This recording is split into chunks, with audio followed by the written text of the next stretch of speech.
ঝাঁপি রূপনারায়ণ সরকারকে ভয় দেখিয়ে সব সত্যটা বের করে নেয় যে দামোদরকে সে ইনকার কথাই মারতে গিয়েছিল। তখনই ঝাঁপি সবকিছু ফোনে ভিডিও করে রাখে। হ্যাঁ বন্ধুরা, এমনটাই দেখা যাবে। বিস্তারিত জানতে ভিডিওটি না টেনে সম্পূর্ণ দেখতে থাকুন। গল্পের শুরুতেই দেখা যাবে যখন কাঁসাইয়ের ঘুম ভেঙে যায় তখনই নীলু বলে, কাঁসাই কাজটা কি একদম ঠিক করেছো? বাড়ির সবার সঙ্গে এই অসভ্যতামি করার কি খুব দরকার ছিল? তখনই দেখা যায় নীলুর দাদা আর বাবা মা সবাই নীলুকে বাইরে ডাকে। তখনই নীলু বলে, কাঁসাই তুমি এখানে থাকো, আমি আসছি। তখনই কাঁসাই বলে, নীলু তুমি আমাকে ভুল বুঝো না, আমি না জেনে বুঝে এসব করেছি, আমাকে ক্ষমা করে দাও।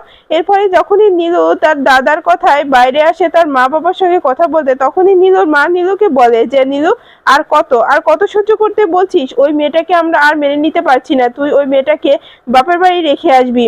তখন নীলুর বাবা বলে, একদম ঠিক কথা বলেছে নীলু তোর মা, তুই নীলুকে এখনই তার বাপের বাড়ি পাঠিয়ে দে, ওই মেয়েকে এই বাড়িতে আর সহ্য করতে পারছি না, আমাদের সঙ্গে অসভ্যতামি, এই জন্যই সরকারি বাড়ির মেয়েকে আমরা মেনে নিতে চাইনি, কিন্তু তোর ভালোটা ভেবে, তোর কথা ভেবেই আমরা মেনে নিয়েছিলাম, কিন্তু ওই মেয়ের সঙ্গে সংসার করা যায় না নীলু, তুই ওকে পাঠিয়ে দে। তখনই কাসাই বাইরে এসে নীলুর মায়ের পা ধরে বলে, মা আমার ভুল হয়ে গেছে, আমি না জেনে বুঝে এটা করে ফেলেছি, দেখুন আমি জানতাম না যে ওর মধ্যে সিদ্ধি ছিল, আমি নাও জেনে বুঝে খেয়ে আপনাদের সঙ্গে অন্যায় করে ফেলেছি, আমাকে ক্ষমা করে দিন। তখনই নীলুর মা লাথি দিয়ে ফেলে দেয় কাসাইকে আর বলে, খুব বার বেড়েছো না, আর কোনো ক্ষমা চাইলে কোনো কিছু হবে না, তুমি এখান থেকে এখনই বের হয়ে যাবে। তখনই নীলুর বোন বলে, হ্যাঁ একদম ঠিক বলেছো মা, এই এই কাসাইকে এই বাড়িতে আর সহ্য করতে পারছি না, তো দাদা তুই এই মেয়েটাকে দিয়া, এই মেয়েটার জন্য আমাদের সম্মান নষ্ট হয়ে যাচ্ছে। তখনই নীলুর বাবা বলে, একদম ঠিক কথা বলেছো, এই মেয়েটাকে আর কিছুতেই আমরা অ্যাকসেপ্ট করবো না, মেয়েটাকে নিয়ে চলে যেতে হবে, এই নীলু যে দিয়েই ওর বাপের বাড়ি দিয়ে চলে আসবি। তখনই নীলু কাসাইকে নিয়ে ঘরে চলে যায়। তখনই নীলুর দাদা বলে, দেখতে পেলে তোমার ছেলের তো হাব ভাব, দেখতে পেলে বউ ভক্ত একটা ছেলে বউয়ের আঁচল ধরে থাকে, বউকে নিয়ে ঘরে চলে গেল, বউকে কি করবে সেটাও বলে গেল না। এরপরে নীলু ঘরে আসলে কাসাই নীলুকে বুঝাতে থাকে যে, নীলু আমাকে ভুল বুঝো না, দেখো আমি তো ইচ্ছা করে এটা করিনি, আমি জেনে বুঝেও করিনি, আমি ভুল করে ফেলেছি, এজন্য আমি তো ক্ষমাও চাইছি, বলো তুমি আমাকে বাপের বাড়ি রেখে এসো না নীলু। তখনই নীলু কাসাইকে বলে, কাসাই তোমাকে একটা কথা বলছি, এখানে আমার আর কিছু করার নেই, তোমাকে কিছুদিন বাপের বাড়ি থাকতে হবে, এখানে সবকিছু ঠান্ডা হয়ে যাক তারপরে এখানে এসো, এখন এখানে থাকলে ঝামেলাটা বাড়বে বই কমবে না, তাই তোমাকে এখানে থাকতে হবে না। এই বলে নীলু বাইরে চলে গেলে তখন কাসাই কান্নায় ভেঙে পড়ে আর বলে, নীলু এটা করতে পারে না, নীলু আমাকে এটা বলতে পারে না, আমার বাবার বাড়ি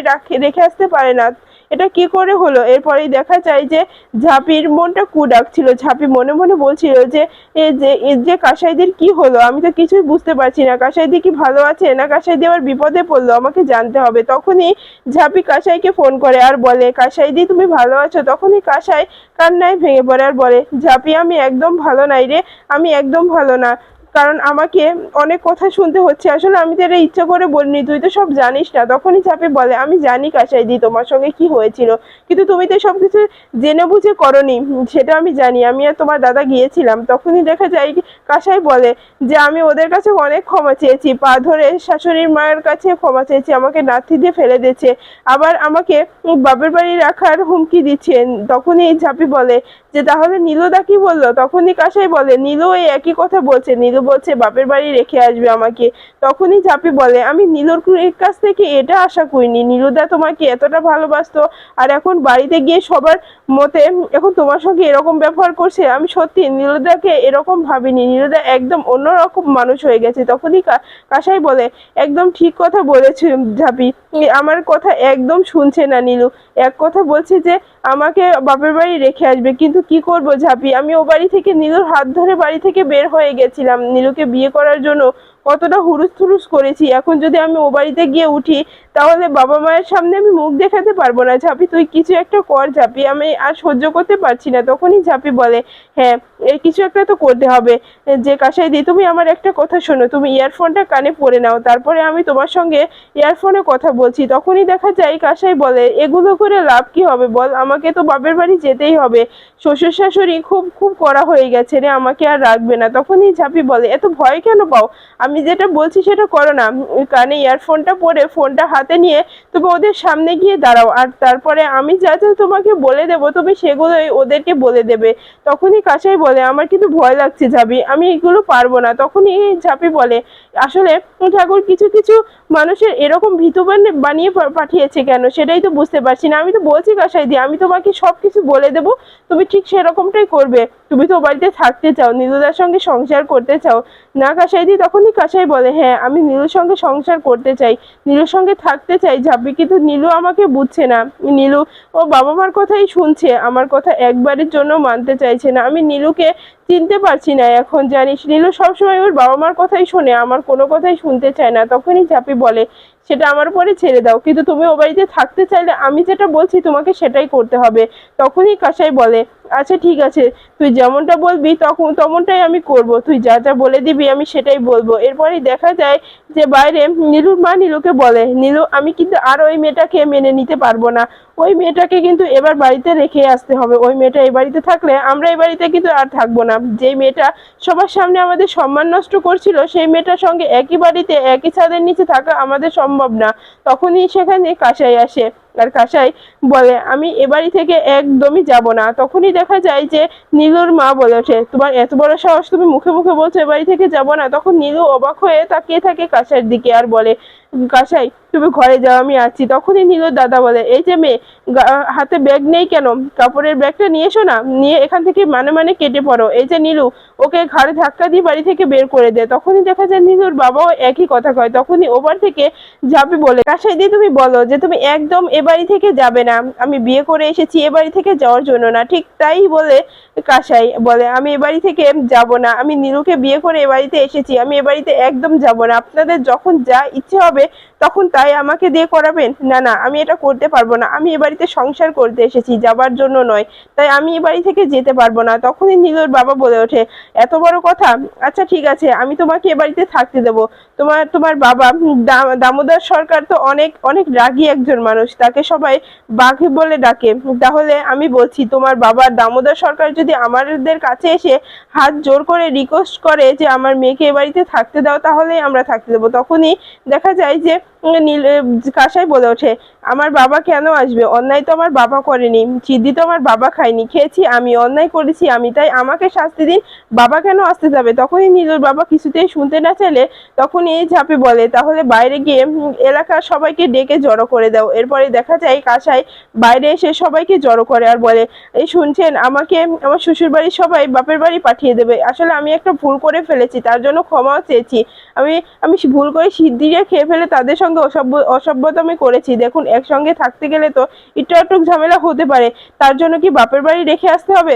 এই সব কথা শুনে তখনই ঝাঁপি বলে সাব্বাস কাসাই দি তুমিই পারবে, আজকে তোমাকে এই সাহসিকতা দেখে আমার খুব ভালো লাগছে। এরপরেই দেখা যায় কাসাই সবার কাছে কান্নাকাটি করে আর বলে যে আমার শ্বশুরবাড়ির সবাই আমার সঙ্গে খুব খারাপ ব্যবহার করে, কিছু না হতেই আমাকে বাপের বাড়ি পাঠানোর হুমকি দেয়, দেখুন আমি তো বাপের বাড়ি যেতে চাই না, আমি শ্বশুর বাড়ি সংসার করতে চাই। তখনই ওখানকার লোকেরা বলে হ্যাঁ ঠিক কথাই তো বলেছে, বউ তো আর বাপের বাড়ি যেতে চাইছে না, বউ সংসার করতে চাইছে। এরপরে অন্যদিকে দেখা যায় ঝাঁপি যখন কাসাইকে সবকিছু বলছিল পিছন থেকে দীপ সব কথা শুনছিল। দীপ বলে যে ওর মাথাটা কি খারাপ হয়ে গেছে, ও একা একা এভাবে কার সঙ্গে কথা বলছে, হাওয়ায় কথা বলছে। এরপরেই দেখা যায় যে কাসাই যেখানে থাকে সেখানে লাইভ করতে যায়। কাসাইকে জিজ্ঞাসা করলে কাসাই বলে না না আমি কাউকে কিচ্ছু বলবো না, দেখুন এটা আমাদের পারিবারিক সমস্যা, আমাদের বাড়ির বিষয়ে বাড়িতেই মেটানোটা উচিত, আপনাদের সঙ্গে সামনে এসব কথা আর বলবো না, এখন আপনারা আসতে পারেন। আমার শুধু একই দাবি আমাকে যেন বাপের বাড়ি পাঠানো না হয়। তখনই দেখা যায় নীলু কাসাইয়ের কাছে এসে বলে কাসাই আমার কথা শুনবে না তুমি, চলো ভিতরে চলো, আমরা ভিতরে গিয়ে কথা বলি, এই কাজটা কিন্তু তুমি একদম ভালো করোনি কাসাই। তখনই দেখা যায় নীলুর দাদা নীলুর বাবাকে বলে যে বাবা তুমি কিছু করো, এখানে কিন্তু সম্মান নষ্ট হচ্ছে, এটা কিন্তু হতে দেওয়া যাবে না। তখনই দেখা যায় নীলু কাসাইকে ভালোবেসে ভিতরে নিয়ে আসার জন্য রিকোয়েস্ট করে। তখনই দেখা যায় চাপি বলে হ্যাঁ নি কাসাই দি এবার যাও, এবার শিক্ষা হয়ে গেছে, ওই দত্ত পরিবারের সবার শিক্ষা হয়ে গেছে, তোমাকে কষ্ট দিয়া তোমাকে বাড়ি থেকে বের করে দিয়ে আর পারবে না, যাও এবার ঘরে যাও। তখনই দেখা যায় পিছন থেকে দীপ বলে ওঠে এই ঝাঁপি তুই কার সঙ্গে কথা বলছিস? তোর মাথাটা খারাপ হয়ে গেছে ঝাঁপি, যে তুই একা একাই এভাবে বক বক করছিস? তখনই ঝাঁপি বলে, এভাবে ভাড়াটের ঘরে আড়ি পাতা কিন্তু একদম ঠিক কথা না। তখনই দীপ বলে, ঝাঁপি কথা ঘুরাবি না, তুই একা একা কি করছিলি? তুই একা একা কার সঙ্গে কথা বলছিলি? তখনই দেখা যায় ঝাঁপি বলে, আমি কারোর সঙ্গে কথা বলছি না, এত কিছু জানতে হবে না, তুমি এখানে কেন এসেছো সেটা বলো। এটা তোমার কোন স্বভাব যে ভাড়াটের ঘরে আড়ি পাতা, ভাড়াটের ঘরে আশপাশ দিয়ে ঘোরাঘুরি করা আর ভিতরে চলে আসে, এটা কোন স্বভাব? তখনই দেখা যায় যে দীপ ঝাঁপির হাতের দিকে তাকিয়ে চোখে পড়ে যায় যে ঝাঁপির হাতটা কেটে গেছে। তখনই দীপ ঝাঁপির হাতটা ধরে বলে, ঝাঁপি তোর হাতটা তো অনেক কেটে গেছে, রক্ত বের হচ্ছে, চল ব্যান্ডেজ করে দিই। তখনই দেখা যায় যে ঝাঁপি বলে, ছেড়ে দাও, আমাকে নিয়ে ভাবতে হবে না। কে বলেছে আমাকে নিয়ে ভাবতে? ভাড়াটের হাত কেটে গেলে তাতে তোমাদের কি? তোমরাই তো বাড়িওয়ালা, তোমাদের তো কোনো সমস্যা হওয়ার কথা নয়, তাহলে তুমি এরকম করছো কেন? তুমি এখান থেকে আসতে পারো দীপ। তখনই দেখা যায় দীপ বলে, ঝাঁপি তুই আমাকে বের করে দিচ্ছিস? তখনই ঝাঁপি বলে, আমি তোমাকে বের করে দিচ্ছি না, আমি তোমাকে বলছি তুমি এখান থেকে যাও, দেখো আমাকে একা ছেড়ে দাও। তখনই দেখা যায় দীপ বলে, আমার মনে হচ্ছে তুই কিছু পাকাচ্ছিস। তখনই ঝাঁপি বলে, তোমার মনে হতেই পারে যে আমি কিছু পাকাচ্ছি, কিন্তু আমি এখন তোমার সঙ্গে কথা বলার মুডে নেই, তুমি এখন আসতে পারো। তখনই দেখা যায় যে দীপ বলে, হ্যাঁ যাচ্ছি, এভাবে তাড়িয়ে দিতে হবে না। এরপরে দীপ চলে যায়। তখনই ঝাঁপি বলে, যতই আমাকে দূরে ঠেলে দিক, কিন্তু আমার ব্যাপারে আড়ি পাততেই হবে।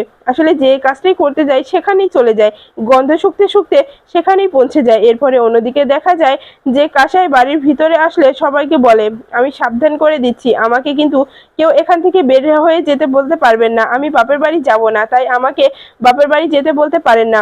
তখনই দেখা যায় যে নীলুর বাবা বলে, অনেক হয়েছে, এবার যাও ঘরে যাও। তখনই দেখা যায় কাসাই বলে যে, আমি এখন তো ঘরে যাব না, আপনাদের তো আবার সময় মতো খাবার না পেলে আপনাদের মাথা গরম হয়ে যায়, তাহলে আপনাদের তো খাবারের ব্যবস্থা করতে হবে, কিছু একটা বানাতে হবে না শাশুড়ি মা?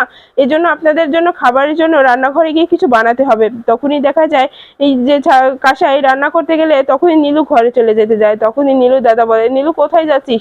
তুই এখন ঘরে যাচ্ছিস কেন?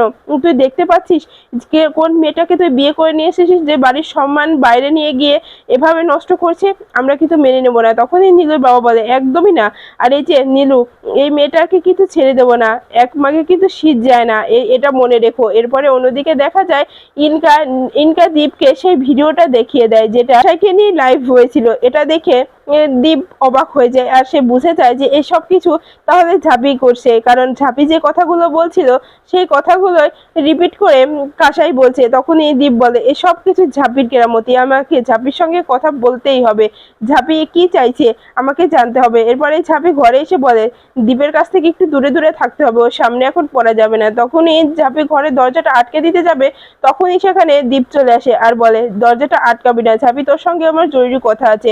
তখনই ঝাঁপি বলে, না আমি কোনো বাড়িওয়ালার সঙ্গে এখন কথা বলতে চাই না। তখনই দীপ বলে, ফালতু কথা রাখ ঝাঁপি, তুই সত্য কথা বল, তুই কাসাইকে কি বলেছিস? কাসাই সংসারে অশান্তি কেন বাঁধাচ্ছিস? তখনই দেখা যায় ঝাঁপি বলে, আমি কাসাইদের সংসারে কোনো অশান্তি বাঁধাচ্ছি না। তখনই দীপ বলে, তাহলে কাসাইয়ের সংসারে কেন ঢুকছিস? ওদের সংসারটা ওদেরকে বুঝতে দে না। তখনই ঝাঁপি বলে, কিসের সংসার? যে সংসারে এই কাসাইদের কোনো সম্মান নেই, আত্মসম্মান নেই, কোনো কোনো ভালোবাসা নেই, সেখানে তো সে ভালো থাকতে পারে না। তাই আমি তাকে রুখে দাঁড়াতে বলেছি, তাকে প্রতিবাদ করতে বলেছি, এতে তো কোনো অন্যায় নয়, আমি যা করেছি বেশ করেছি। তখনই দীপ বলে, ঝাঁপি আরেকবার বলছি, তুই আমার আমার বোনের ব্যাপারে কোনো কথা বলবি না, আমি আমি কিন্তু এটা মেনে নেব না। তখনই ঝাঁপি বলে, একদম মেনে নিতে হবে, আমি যা করেছি একদম ঠিক কথা করেছি, কারণ ওরা তো কাশেদির সঙ্গে অন্যায় করছে, নীলুদাও অন্যায় করছে, এবার ওদের তো একটু শাস্তি পাওয়া দরকার আছে। তখনই দীপ বলে, দেখ যদি কাসাই বাড়িতে ফিরে আসে তাহলে সম্মান নষ্ট হয়ে যাবে কিন্তু। তখনই ঝাঁপি বলে, সেটা আমি জানি, এই জন্যই আমি এগুলো করিয়েছি, যা হয়েছে বেশ হয়েছে। তখনই দীপ বলে, আমি তোকে আবারও বলছি ঝাঁপি, তুই একবারে আর জন্য কাসাই সংসারে ঢুকতে যাবি না, আমার বোনের ব্যাপারে মাথা ঘামাবি না, তাহলে কিন্তু আমার থেকে খারাপ কেউই হবে না। তখনই দেখা যায় যে ঠাম্মি চলে আসে, আর তখনই ঠাম্মি বলে, এই যে দীপ, যা হয়েছে ভালো হয়েছে, কারণ ঝাঁপি যেটা করেছে একদম সঠিক কাজ করেছে। একটা কথা কি জানো, কাসাই তো তোমাকে ফোন করেনি দাদু ভাই, ফোনটা করেছে ঝাঁপিকে, কারণ কাসাই জানতো যে ঝাঁপি ওর এই সমাধান করে দিতে পারে, এজন্য ঝাঁপিকেই জানিয়েছে। পারতো না যে দিদি ভাই তোমাকে জানাতে, কিন্তু একবারের জন্য কিন্তু তোমাকে জানায়নি, এজন্য ঝাঁপি যা করেছে বেশ করেছে, ঝাঁপি একদম সঠিক কাজ করেছে। তখনই দেখা যায় ইনকা বলে, এই বুড়িটা এসে সবকিছু গোলমাল করে দিল, যা হচ্ছিল ভালোই তো হচ্ছিল, দীপ ঝাঁপির উপরে অনেকটা চটে গিয়েছিল, এই বুড়িটা এসে সবকিছু ঘেটে দিল, আমাকে এখানে থেকে আর কোনো লাভ নেই, এখান থেকে চলে যাওয়াটাই ভালো হবে। এই বুড়ি বুড়ির এই বকবকানি আমার একদম ভালো লাগবে না। এখন ঝাঁপিকে নিয়ে প্রশংসা করবে। এই ঝাঁপিটা আসলে এই বুড়ি মাথাটা খেয়ে নিয়েছে। আমি সময় হোক এই বুড়িদেরও দেখিয়ে দেবো। এরপরেই দেখা যায় যে দীপ বলে, ঝাঁপি একটা কথা বলতে তোকে বাধ্য হচ্ছি। তোদের বাড়িটা ঠিক হবে আর কতদিনের মধ্যে বলতে পারিস? তখনই ঝাঁপি বলে, আমি এই বাড়িতে আছি বলে তোমার সমস্যা হচ্ছে না, আমি বুঝতে পেরেছি। তুমি আমাকে এ বাড়ি থেকে চলে যেতে বলছো। চিন্তা করো না, আমি এ বাড়ি থেকে চলে যাব। কাল সকালের মধ্যেই চলে যাব। তখনই দেখা যায় যে দীপের ঠাম্মি বলে, ঝাঁপি তুই এ বাড়ি থেকে যাওয়ার আগে আমার আমার ছেলের যে মারতে চেয়েছিল তাকে হাতে নাতে ধরে আমার কাছে দিয়ে তারপরে যাবি, না হলে আমি তোকে যেতে দেবো না। তখনই ঝাঁপি বলে, আমি সকাল 8টার মধ্যেই এই সব কিছু প্রমাণ করে দেবো ঠাম্মি, তুমি চিন্তা করো না। এরপরেই দেখা যায় ঝাঁপি রূপনারায়ণ সরকারের কাছে যায় আর বলে যে, কাকা তুমি কি বলবে যে কিসের জন্য তুমি বাবাকে মারতে গিয়েছিলে? আমি কিন্তু জানি যে তুমি বাবাকে ছুরিটা মেরেছিলে, তুমি কি স্বীকার করবে? আমার কাছে কিন্তু প্রমাণ আছে। তখনই দেখা যায় যে রূপনারায়ণ সরকার খুব ভয় পেয়ে সবকিছু বলতে থাকে।